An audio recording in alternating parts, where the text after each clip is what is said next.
Ya bunda, aku baru saja memakai sarung.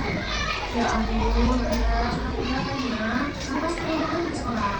Ya maaf bunda. Assalamualaikum. Waalaikumsalam. Ya, besok jalan lagi. Aduh sudah siang, mana ya bunda tak berberapa. Assalamualaikum. Waalaikumsalam. Oh enggak, ini sudah jam berapa? Kamu sudah terlambat datang ke sekolah. Kamu sudah melanggar aturan di sekolah ini. Jangan sampai kamu berapa? Coba lihat. Aku tujuh mengatakan aku terlambat dulu. Ya juga, terlambat dari ya. Ya ampun. Baiklah, untuk kali ini ibu pasti. Tapi ibu besok kalau kamu mengulang lagi, ada sanksinya untuk anak yang melanggar aturan di sekolah. Paham ya?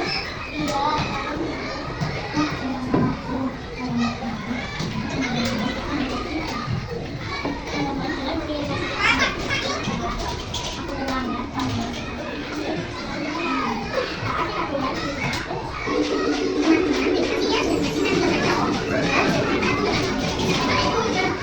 Dari video tersebut siapa itu tokohnya, ada siapa? Wanda. Wanda kenapa sih? Terlambat ke sekolah. Kenapa bisa terlambat ke sekolah? Karena dia tidurnya lebih lama dan dia tidur di atas jam 9. Nah, selanjutnya apa yang terjadi jika tidak mengikuti aturan? Bisa kayak Wanda tadi telat. Terus kamarnya tak berantakan enggak? Nah, apa kira-kira itu? Kalian tahu apa itu aturan? Aturan itu apa? Nah, untuk menjawab apa itu aturan? Halo adik-adik, kali ini kita akan membahas bab 1, bagian A, berbagai aturan di keluargaku. Nah, kalian tahu tidak sih apa itu aturan? Dan bagaimana ya aturan di dalam keluarga? Untuk itu, ayo simak berikutnya. Jadi, aturan adalah tata tertib yang harus dilaksanakan. Sehingga setiap keluarga yang memiliki aturan, maka semua anggota keluarga harus mengikuti aturan tersebut. Dan setiap aturan bisa ditulis lalu ditempelkan di ruang keluarga. Berikut ini adalah contoh aturan di rumah Cynthia. Pertama, pukul 21.00 waktu Indonesia Barat, waktunya untuk tidur. Kedua, bangun pagi pukul 5. Ketiga, setelah bangun tidur, rapikan tempat tidur. Keempat, setelah makan, membersihkan meja dan mencuci piring. Kelima, berdoa sebelum dan sesudah makan. Keenam, selalu minta izin bila bepergian. Ketujuh, menyapu rumah. Kedelapan, membuang sampah pada tempatnya. Kesembilan, membagikan mainan setelah digunakan. Kesepuluh, belajar pada pukul 19 waktu Indonesia Barat. Ke-11, menonton TV tidak boleh sampai larut malam. Ke-12, menyayangi adik atau kakak. Teman-teman, jadi manfaat yang bisa didapatkan dari menerapkan aturan dalam keluarga: pertama, dapat membentuk kebiasaan baik. Kedua, menjaga keamanan dan keselamatan. Ketiga, setiap anggota keluarga menjadi disiplin. Keempat, setiap anggota keluarga memiliki sikap tanggung jawab. Yang terakhir, rumah selalu bersih rapi dan nyaman juga ditempati. Nah, jadi adik-adik sudah tahu kan berbagai Nah, ini kan aturan yang ada di rumah Cynthia. Aturannya yaitu pemakaian Cynthia, di rumah Cynthia. Kalau kalian di rumah ada aturan nggak? Coba, guru pengen juga aturannya apa saja?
Untuk